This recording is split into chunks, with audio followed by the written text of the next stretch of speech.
Ninguém sabe como ele surgiu. Possivelmente, o carnaval começou na Grécia lá pelos anos 600 a.C. e se estendeu até Roma. Por ser uma celebração pagã, foi proibido pela Igreja por séculos, mas acabou se tornando uma festa popular e ganhou Europa no século XVI. Aqui no Brasil, chegou tempos depois, com forte influência europeia. Com o passar dos anos, surgiram os blocos com carros decorados e pessoas fantasiadas. Hoje, o Carnaval do Rio de Janeiro é o mais famoso do mundo e gera milhares de empregos, alimentando uma cadeia de trabalho o ano inteiro.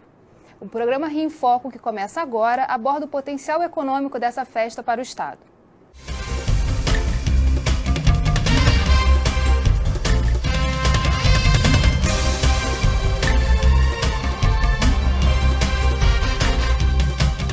Há muito o carnaval deixou de ser apenas uma manifestação popular para se tornar um mega negócio. No estado do Rio, um grupo de pesquisadores mapeou as atividades econômicas ligadas à cadeia do carnaval. Para conversar sobre essa pesquisa, convidamos o coordenador do projeto, Luiz Carlos Prestes, o ministro João Paulo dos Reis Veloso, o especialista em carnaval, Carlos Monte, e Eliana Marinho, gerente da área de economia criativa do Sebrae. Nossa reportagem fez um resumo dessa cadeia produtiva do carnaval. Vamos ver? As escolas de samba atravessaram as fronteiras da Marquês de Sapucaí e hoje são fonte de renda para muitos dos seus componentes que se apresentam mundo afora. Junte-se a isso os desfiles das chamadas escolas de acesso, blocos, bailes em clubes e praças, manifestações populares tradicionais dos subúrbios e interior. E teremos uma festa cultural, turística e econômica, importante geradora de trabalho, renda e dividendos para o Estado. A cadeia produtiva da economia do Carnaval é formada por um conjunto de atividades que agregam pré-produção, produção, distribuição, comercialização e consumo. Aí estão incluídos direitos autorais, criação, execução de carros alegóricos, adereços, fantasias, material gráfico, discográfico e muito mais. A gente tem até que admitir que, mesmo não sendo do grupo especial, as nossas escolas conseguem gerar empregos, um total de uns 30 mil empregos aí ano, porque a gama é muito grande de profissionais que se empregam no carnaval e que nos ajudam a fazer esse carnaval maravilhoso, carnaval de samba do pé, que a gente leva não só para Intendente Magalhães, como também na Sapucaí, na terça-feira de carnaval. Aqui está trabalhando minha família quase toda. Eu começo a procurar trabalho de maio em diante, eu já estou procurando, entendeu?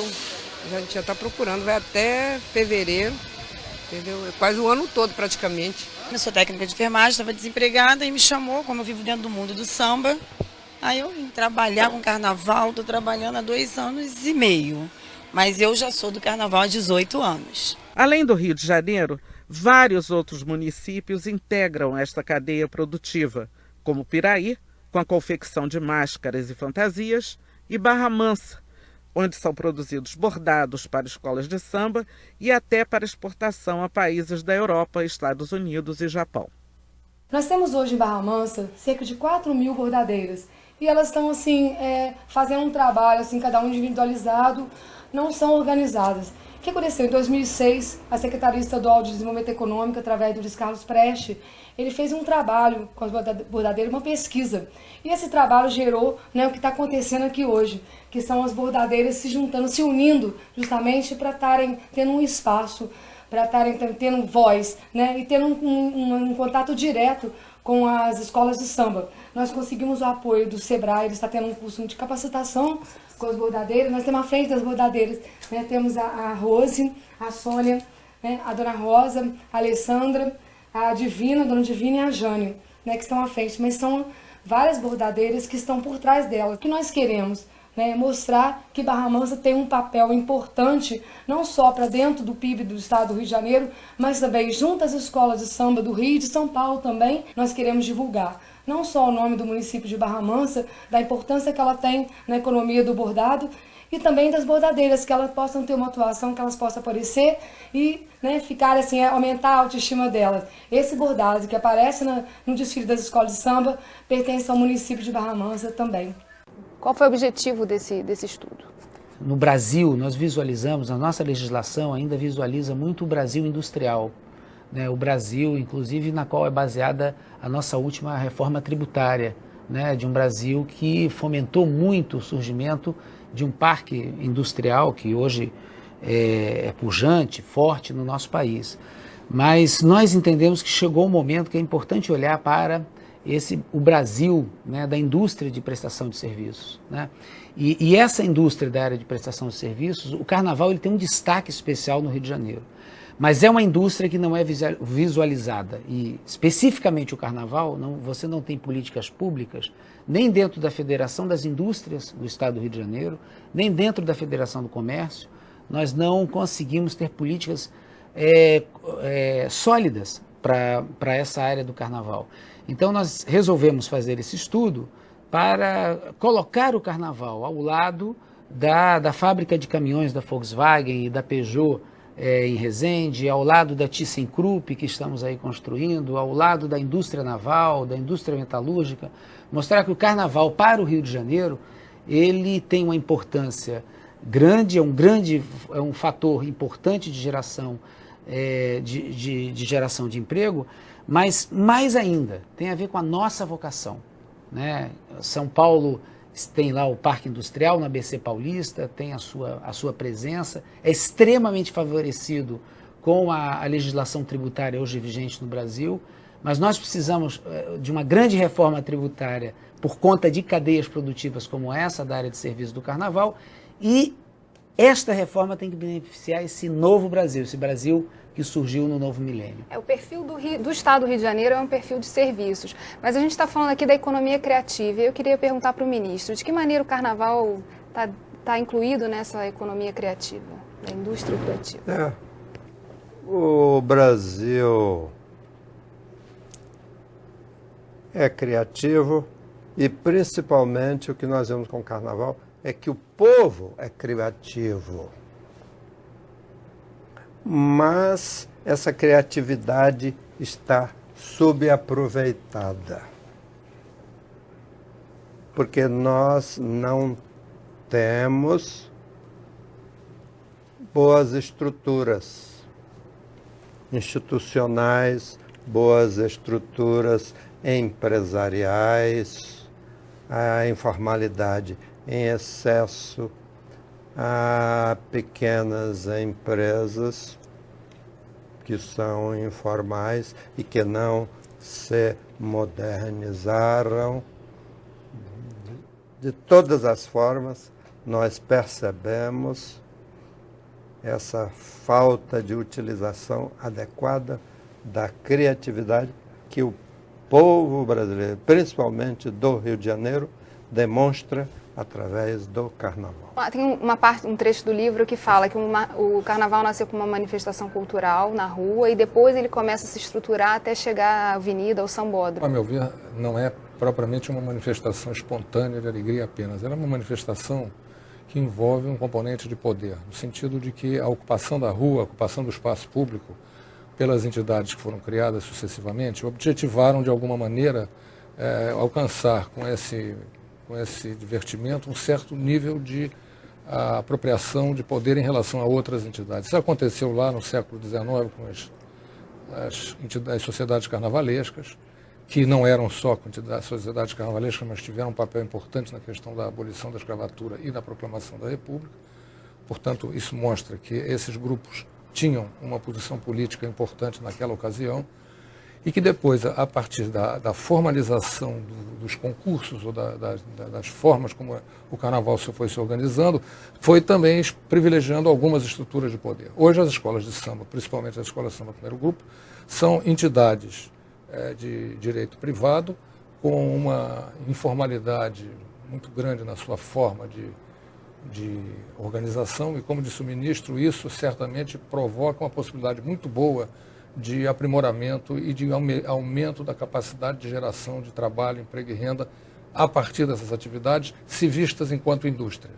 Essa é uma das razões que eu acho que me estimulou especialmente a participar do estudo como coordenador institucional, com o apoio do SEBRAE, com o apoio da Associação Comercial do Rio de Janeiro, e que é uma coisa que nós continuaremos estudando para aprofundar essa questão.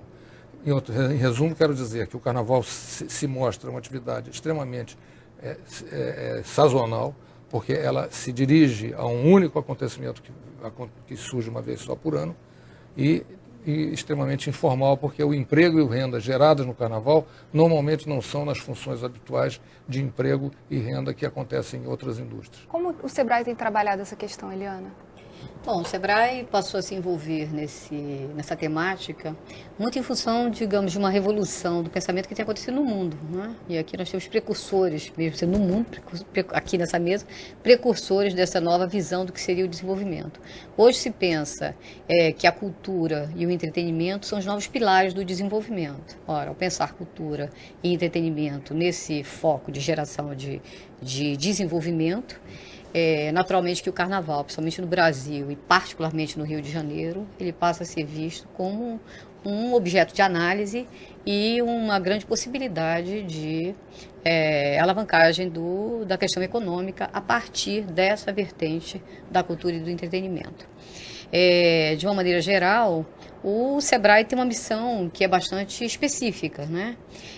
O Sebrae, se a gente fosse resumir, assim, muito grosso modo, né? Pedindo perdão aqui aos nossos pesquisadores, mas é como se o negócio do Sebrae fosse gerar negócio.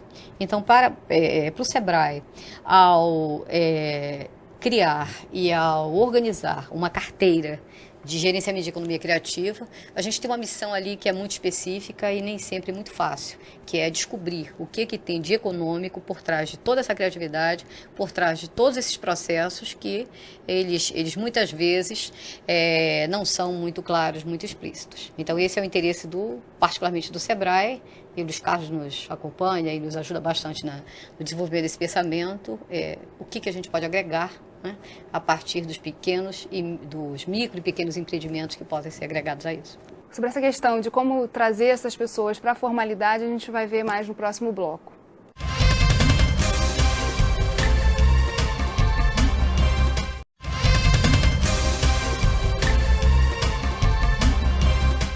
Carnaval gera renda em todos os setores, mas os empregos são informais. Nossa reportagem conversou com alguns trabalhadores. Apesar de ser importante gerador de renda, a maioria dos profissionais que trabalham diretamente para o esplendor dos desfiles não tem relações trabalhistas legalizadas. Eles não assinam, que é temporário, então mas dá para quebrar um galho. Há 3 anos que eu trabalho direto, sempre como aderecista, 3 anos já que eu venho fazendo essa função e gostei. Barra Mansa é exemplo disso. Um pequeno grupo de empreendedores distribui o trabalho para as bordadeiras que, por sua vez, o redistribui para parentes ou terceiros. Isso significa que essa atividade permanece completamente informal, tanto nas relações trabalhistas quanto nas transações comerciais. Mas esse quadro pode mudar. A maior preocupação dessas bordadeiras hoje é se tornarem profissionais legalizadas. Nós, bordadeiras, com a ajuda da Prefeitura de Barra Mansa, mais Sebrae e principalmente com a representante das escolas de samba, Nilcemar, que é representante direta da Mangueira, tivemos esse ano a oportunidade de estar diretamente em contato com as escolas de samba e junto para cá, para Barra Mansa, trouxemos diretamente o bordado. Né? Trouxemos 2 alas, uma ala da Imperatriz e uma ala da Mangueira, e com isso fazer o quê? Tentar organizar as bordadeiras de Barra Mansa, que são todas centralizadas nos bairros, que são vários bairros, e para que a gente possa se organizar, legalizar e abrir uma cooperativa, que é a nossa maior meta. Nossa maior meta é abrir essa cooperativa. Então está tendo muita luta, muita dificuldade, mas a gente vai chegar lá, se Deus quiser. Nos barracões, as relações não são diferentes. As escolas pagam salário, transporte, alimentação, mas sem qualquer vínculo trabalhista. Eu pego de 9 e fico até às 10 da noite, né, fazendo hora extra, né, sempre volto. Pretendo agora, quando acabar o carnaval aí e tal, e ver um trabalho de carteira assinada, né, e o ano que vem quero voltar a estar aqui na escola com as pessoas, porque as pessoas são maravilhosas. Eu faço carnaval há 28 anos, nesse período eu venho para o barracão, mas fora do período de 6 meses, eu faço algumas coisas em casa, tanto para teatro como para evento, entendeu? É sempre o mesmo trabalho, porque tem as passistas show, aí eu faço as roupas para elas, adereço, para ir para fora. E assim minha renda, Carnaval já deu muito dinheiro, mas dá para você se equilibrar mais ou menos. Se você não pagar um aluguel, não pagar uma luz, aí dá. Mas aí você já tem que correr para o outro lado. Mas quer dizer, não só eu sozinha, tem eu e meu marido. Então meu marido trabalha, tem carteira assinada, e eu vou tirando, vou aumentando a renda com o que eu faço. É dinheiro livre, sem nada, sem carteira assinada, sem nada mesmo. Esse é um problema. Esse é um problema que nós temos que resolver. Começar a pagar NPS ou fazer alguma coisa, entendeu? Porque mais tarde isso vai pesar. Prestes, a pesquisa aponta quase 265 mil trabalhadores envolvidos na produção do carnaval. A cada ano esse número cresce. Como é que a gente faz para poder tirar esses trabalhadores da informalidade? Aí você pergunta para o Sebrae, né? Porque o Sebrae que tem essa missão, né? Eu acho curioso foi muito bom esse levantamento que vocês fizeram, esses contatos, né? Que são pessoas que colaboraram, todas essas pessoas que apareceram aí no vídeo colaboraram direto ou indiretamente para o levantamento que nós realizamos com as bordadeiras de Barra Mansa. Mas olha só o dilema que nós tínhamos. Nós tínhamos um prazo determinado para realizar a pesquisa, recursos limitados, né? E empregos e profissões. Serralheiro, costureira, sapateiro, chapeleiro, aderecista, modelador, escultor, né? E nós tínhamos que, no universo assim, de quase que umas 300 profissões, escolher uma para poder modelar, fazer uma pesquisa que a gente pudesse entender. Então, o momento nosso ainda, e aí eu concordo com o ministro, ainda nós estamos abrindo a porta, ainda nem entramos verdadeiramente nesse universo. Porque nós temos uma dificuldade de aceitar a nossa vocação e a nossa identidade. E o que eu acho, assim, se você perguntar para mim, o que está na minha frente como um grande desafio, é mostrar essas outras profissões. A gente, por exemplo, nós temos uma única fábrica no Brasil de cuíca que fica em São Gonçalo. Essa fábrica termina fornecendo cuíca quase que para todas as escolas de samba. Mas nós temos uma crise real no Carnaval do Rio de Janeiro, que é o seguinte: faltam cuíqueiros, né? Então, como trabalhar essa questão? Eu estou muito nesse momento da identificação, de mostrar como funciona o sistema. Ministro. Eu, complementando o que falou o Luiz Carlos, gostaria de dizer o seguinte. Primeiro, há uma tarefa em que se empenhou muito o Sebrae, que é essa coisa de tratar desigualmente os desiguais. Daí, toda a legislação relativa à pequena empresa tem que ser diferente, simplificada. Legislação tributária, tem a legislação trabalhista, todas as formas. Segunda coisa, no fundo, a melhor maneira de acabar com o mercado informal é ter um grande crescimento do emprego. Quando o Brasil crescia a 8%, 9%, 10% ao ano, nem se falava em mercado informal, porque ele era o quê? 2% da população economicamente ativa. De modo que é importante levar isso em conta. Gerar emprego. Ter um desenvolvimento que gere muito emprego. E o terceiro ponto é que temos de criar as empresas modernas. Pequenas empresas modernas. Elas vão aprender a fazer o que fazem as grandes empresas. De modo que assim você caminha para acabar com essa enorme informalidade do carnaval, que é o que chamam de sazonalidade. A palavra não existe em português. O que você está tratando aqui é que é uma estação. Você tem 4 meses do ano que funcionam em torno do carnaval. E ver coisas que complementem isso, fazendo também os aglomerados produtivos locais.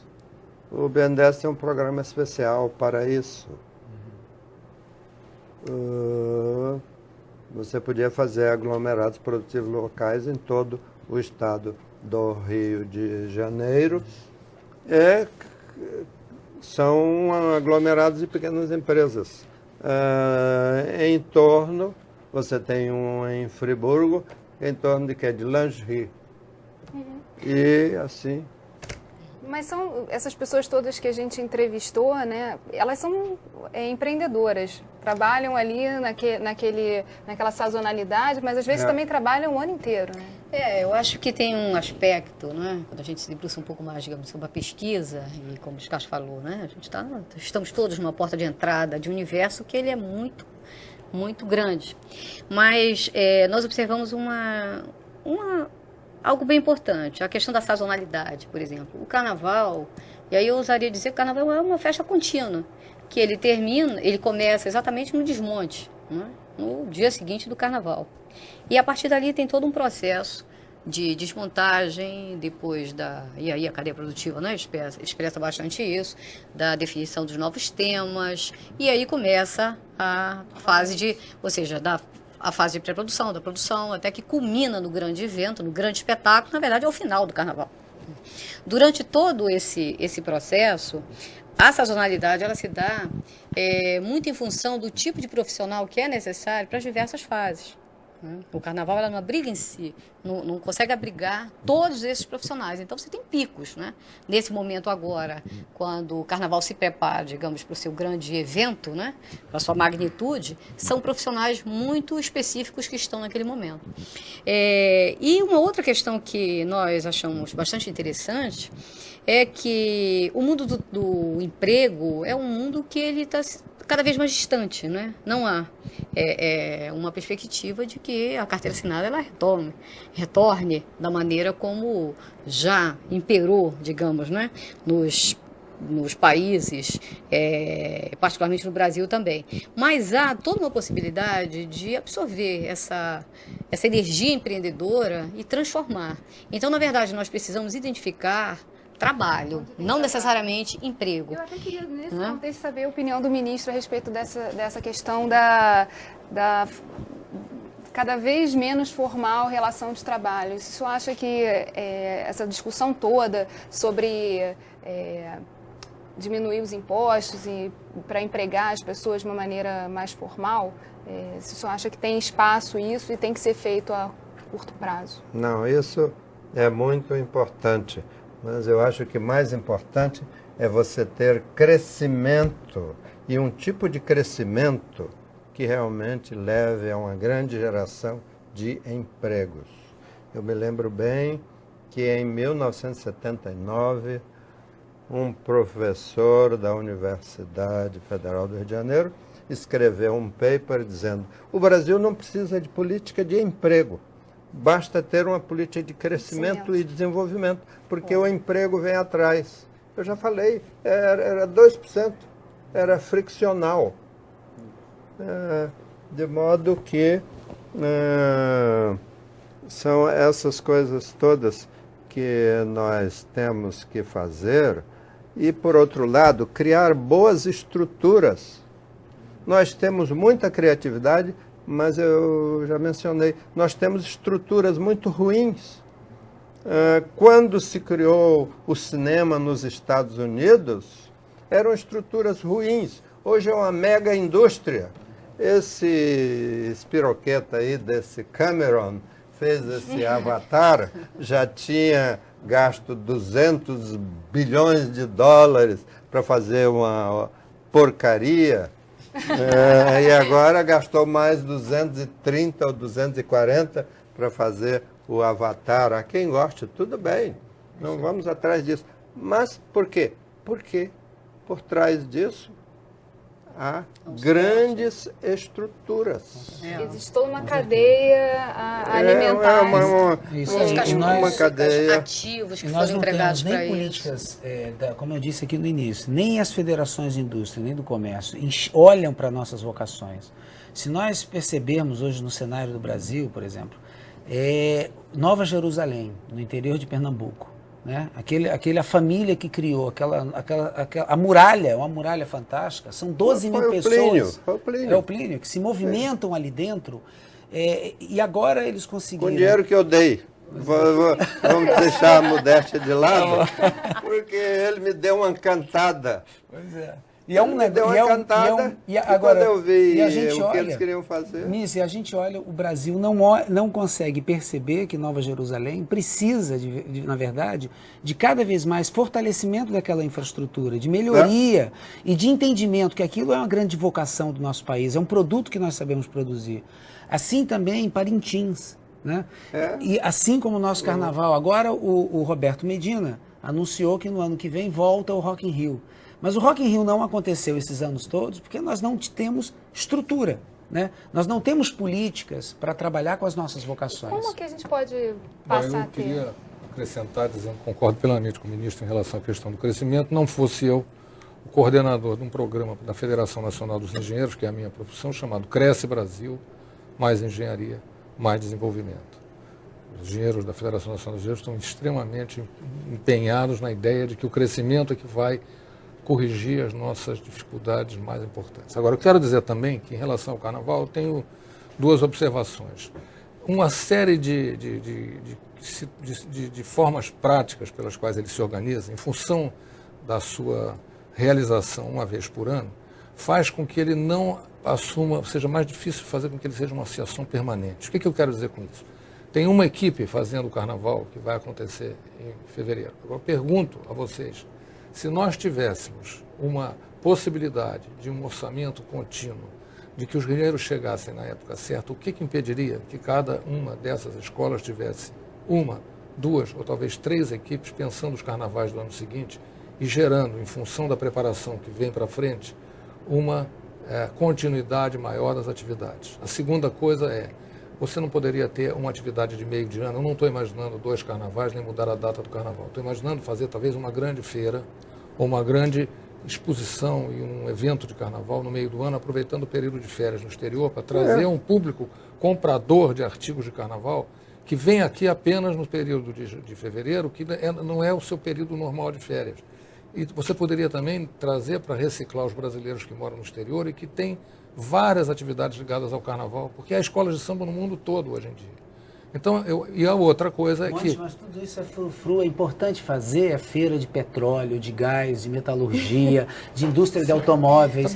Quem é que vai te dar apoio para isso? Você está falando? Eu não estou dizendo que precisa ser feito. Os representantes, tanto da área de políticas públicas como empresariais, vão olhar para você, o Monte vai criar lá uma feirinha, você entendeu? Eu não estou olha dizendo como uma coisa séria.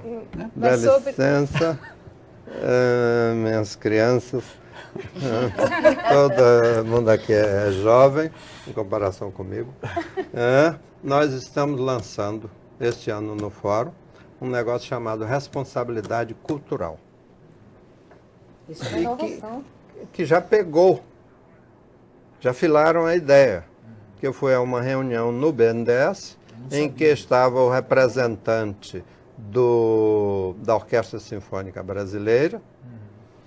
Então, um belo dia, como eu engoli uma espinha de peixe, fui parar no hospital, como você sabe, eu estou ouvindo a minha rádio MEC, não sei o quê, e escuto lá uma história de responsabilidade cultural. No fim vinha a Orquestra Sinfônica Brasileira, apoia a Orquestra Sinfônica Brasileira, tenha responsabilidade cultural. Além disso, esse pessoal, se fizesse, pensasse em termos de ano todo, podia apoiar outros eventos culturais que acontecem em outras épocas. As festas juninas, as roupas das festas juninas, quem faz? As roupas do Oktoberfest, quem faz? Eu estou falando em termos gerais. Bem, a gente continua a discutir essas questões no próximo bloco. Rio em Foco, aqui política e economia caminham juntas.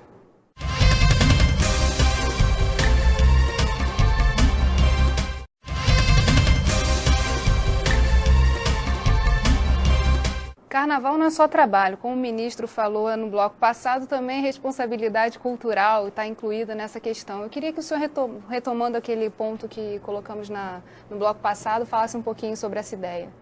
Olha, toda empresa de certa significação tem responsabilidade social.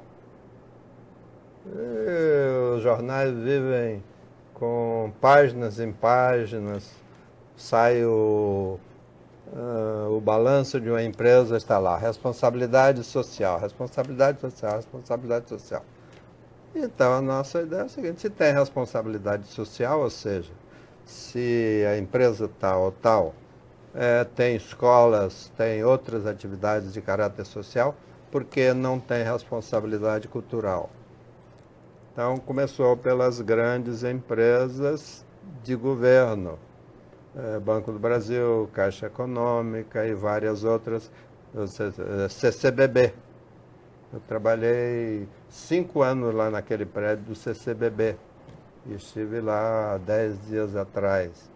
E muitas outras empresas, eles não chamam de responsabilidade cultural, mas já é responsabilidade cultural. Nós vamos agora lançar como uma ideia para que todas as empresas de certo porte tenham a responsabilidade cultural, ou seja, programas culturais permanentemente para todos os níveis de renda. E aí nós voltamos àquela conversa desses dois heróis aqui. Realmente, se pudermos ter carnaval o ano inteiro, é muito melhor. Tal como hoje o Plínio fez, é por isso que eu mencionei, lá em Nova Jerusalém. Faz um evento na Semana Santa, não vai poder fazer uma Semana Santa em setembro. Mas inventaram outros eventos, já inventaram um negócio para o Natal, lá em Nova Jerusalém. Então, você pensa no que pode ser feito com o pessoal do Carnaval durante outros períodos do ano, para trazer gringos ou para trazer paulistanos e piauienses, essa coisa toda. Quem hoje investe no Carnaval? Ou nesses eventos culturais todos que a gente tem na nossa agenda? Muitas empresas que investem, mas como o ministro está falando, em geral, está muito concentrado em empresas de grande porte e muito concentrado em empresas estatais de grande porte. A Petrobras, por exemplo, é um grande investidor, a Eletrobras também, não especificamente em Carnaval. Em Carnaval, você hoje tem muita dificuldade de conseguir patrocínio e elas se valem muito de algumas subvenções permanentes. O problema é que essas subvenções permanentes, como o Carnaval acontece em março, acabam sendo liberadas em dezembro. E aí você não tem condição de fazer um calendário mais bem distribuído em relação a essas atividades. E as escolas também, premidas por esse tipo de dependência das verbas oficiais, não se consegue ter sobra de recursos, por exemplo, para começar a fazer uma programação a partir de março de maneira permanente. Então faz alguma coisa, mas não faz muita coisa, ou não faz tanto quanto poderia. Eliane, como a iniciativa privada poderia se envolver mais nesse processo do Carnaval, na sua opinião? Talvez a grande abertura seja o novo conceito que o ministro está trazendo, né? Essa responsabilidade cultural. Na verdade, muitos dos aportes, né, que acontecem no Carnaval, ela já vem sob a rubrica da responsabilidade social, né? Mas é importante desatrelar isso e saber exatamente no que está investindo. E, enfim, e definir talvez critérios, né? Eu acho que a legislação também não é muito clara em relação a isso.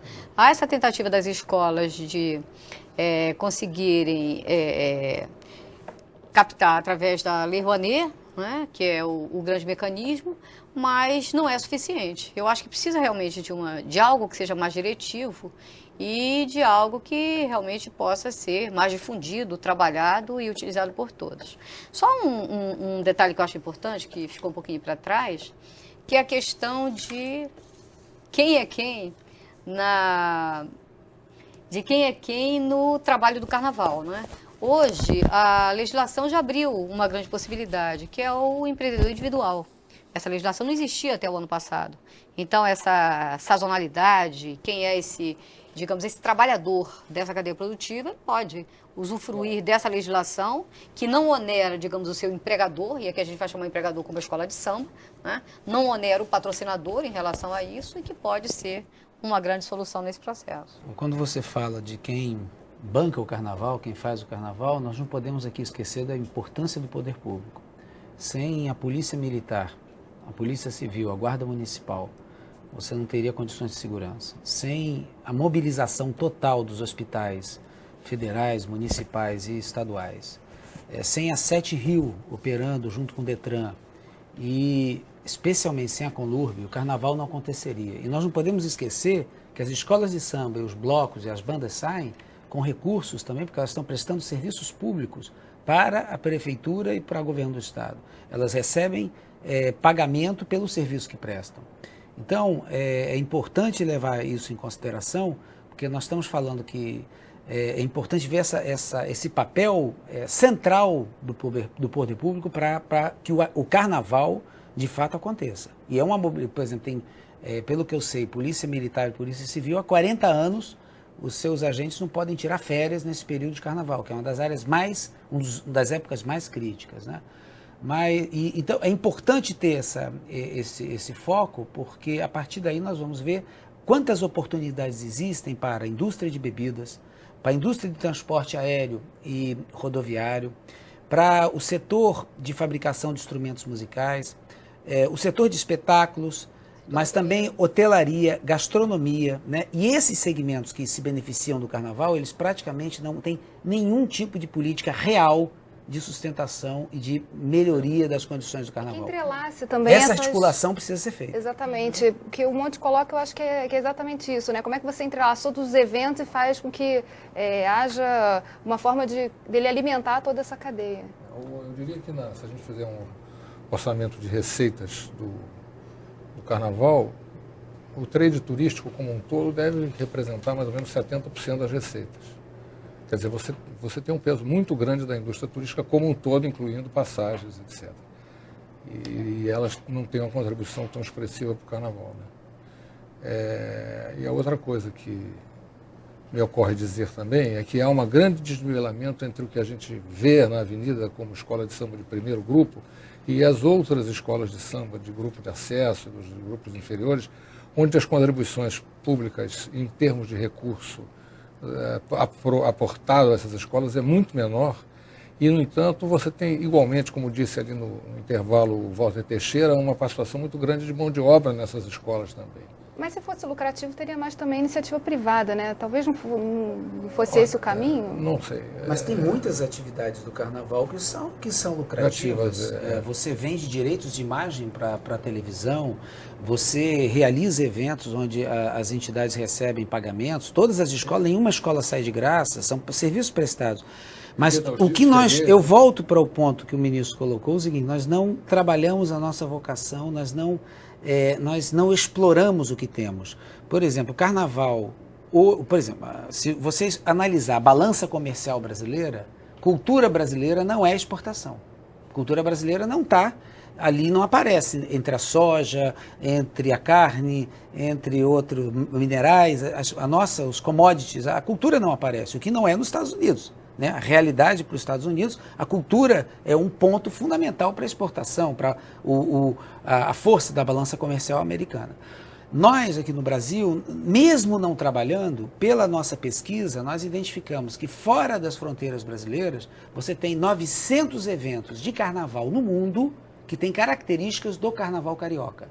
Você tem escolas de samba em Portugal, na Espanha, na França, na Inglaterra, no Japão, nos Estados Unidos, e você tem, na China tem já uma escola de samba também, na Rússia tem uma escola de samba.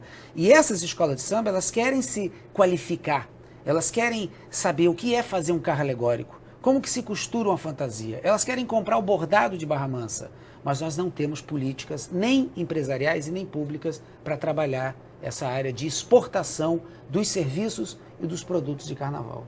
Rio em Foco, aqui política e economia caminham juntas.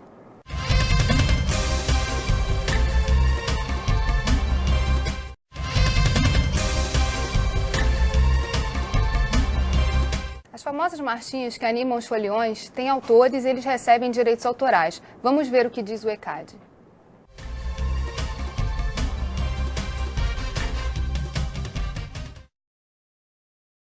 Bem, o ECAD, como o nome mesmo diz, né, Escritório Central de Arrecadação e Distribuição, ele está encarregado pelas associações de compositores e músicos, intérpretes e tal, de licenciar o uso da música em eventos públicos, quando a música é executada em shows ou mesmo usada na programação de emissoras de rádio e televisão.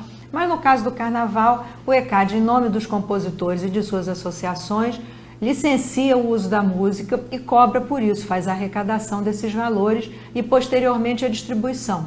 Então todo mundo que vai fazer eventos carnavalescos, quer seja um desfile de bloco, uma festa no clube, uma festa onde quer que seja, desfile de escola de samba, todas essas pessoas devem procurar o ECAD para ter autorização para usar a música e fazer o pagamento de direitos autorais. A seu turno, o ECAD vai também fazer uma pesquisa nacionalmente para saber quais são as músicas que são executadas nesses eventos.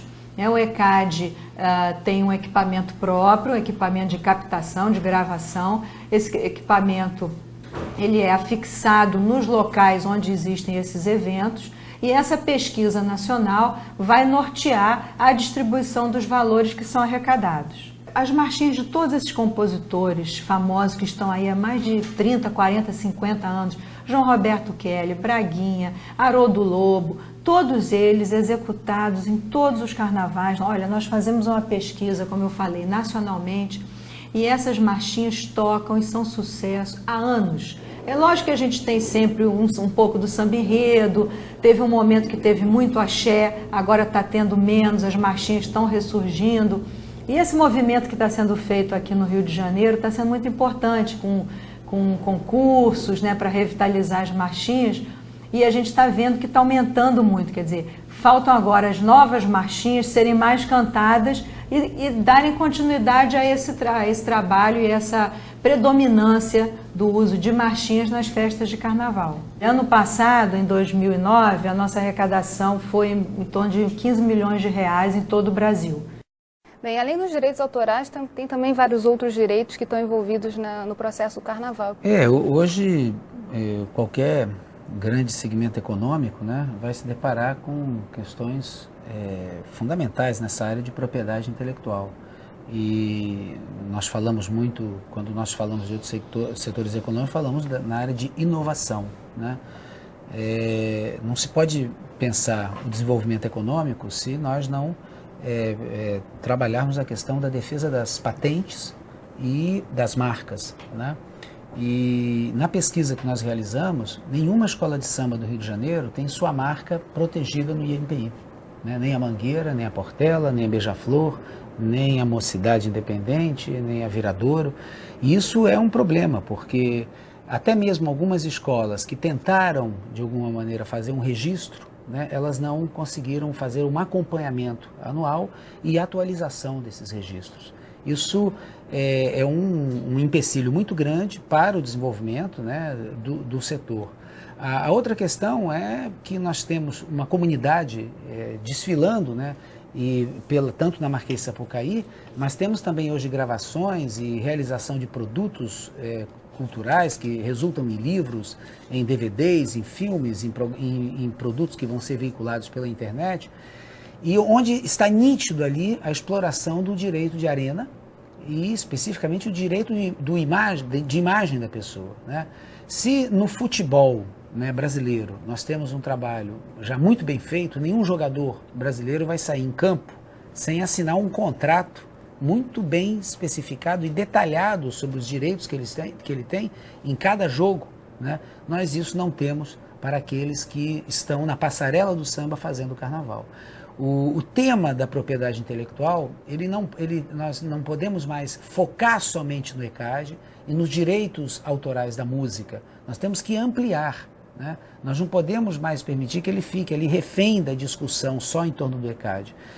Possivelmente, eu já coloquei isso para o Walter Teixeira, o presidente da Associação das Escolas de Samba da cidade do Rio de Janeiro, e para a Rita Fernandes, que é presidente da Associação de Blocos e Bandas do Rio de Janeiro, que possivelmente essa área de propriedade intelectual pode solucionar, né, solucionar o problema que eles enfrentam hoje na questão de captação de recursos. Se você fizer bem a gestão dos direitos que envolvem o desfile de blocos, bandas e escolas de samba de acesso, você pode fazer uma entrada muito permanente, boa de recursos financeiros, que possa garantir de ano a ano o desenvolvimento do carnaval. E aquela continuidade também que... Eu quero lembrar que a questão de direitos autorais culturais no Brasil começou com a Sociedade Brasileira de Autores Teatrais, depois estendeu-se a música e parou. Por exemplo, você pode ter certeza que na área literária, por exemplo, os direitos autorais são uma negociação direta entre cada editor e o seu escritor, e não tem ninguém registrando o volume de venda ou coisa desse tipo. É uma relação direta. E no carnaval também. Quer dizer, no carnaval a relação não é nem medida, nem até supostamente entendida pelas pessoas que participam. É um outro tipo de trabalhador, não é o trabalhador só que faz o carnaval no barracão. Ali estamos referindo mais ao trabalhador cuja imagem está ligada ao desfile. São lá as madrinhas de bateria, são os mestres-sala e porta-bandeira, os intérpretes, os compositores, enfim, todos aqueles que trabalham na parte externa ligada ao carnaval. Que no começo tinha uma ligação visceral com as escolas de natureza sentimental e que não se sentiam com nenhum desejo ou com nenhuma necessidade, ou pelo menos não pensavam nisso de modo algum. A coisa mudou, porque hoje é uma indústria. No momento que é uma indústria, essa questão que foi levantada pelos Carlos Prestes passa a ser de grande importância. Mas essa relação pessoal, né? Eu sou do carnaval, eu trabalho aqui por causa das pessoas, ainda está muito presente, né, no discurso das pessoas. Mas na realidade o que acontece é que essas pessoas têm procurado obter receita de maneira individual. Por exemplo, um passista importante, ele acaba participando de um show e ganha no show. E aí ele fica com a impressão de que ele conseguiu fazer o show porque ele aparecia na escola de samba e tem um nome. Quando na realidade ele está exercendo a arte dele e ele devia ser remunerado por ele. E está emprestando a imagem dele para um patrocinador ou para um espetáculo e devia receber por isso também. Eu acho, aproveitando o Carlos, eu acho que tem uma questão que é muito importante, que falta profissionalizar também o carnaval. Tanto os grandes expoentes do carnaval, os passistas, né, as pessoas que estão lá, os diretores de carnaval, quanto todo o processo produtivo. Há além da informalidade, há uma dificuldade na organização. Então falta o bom e velho planejamento, né?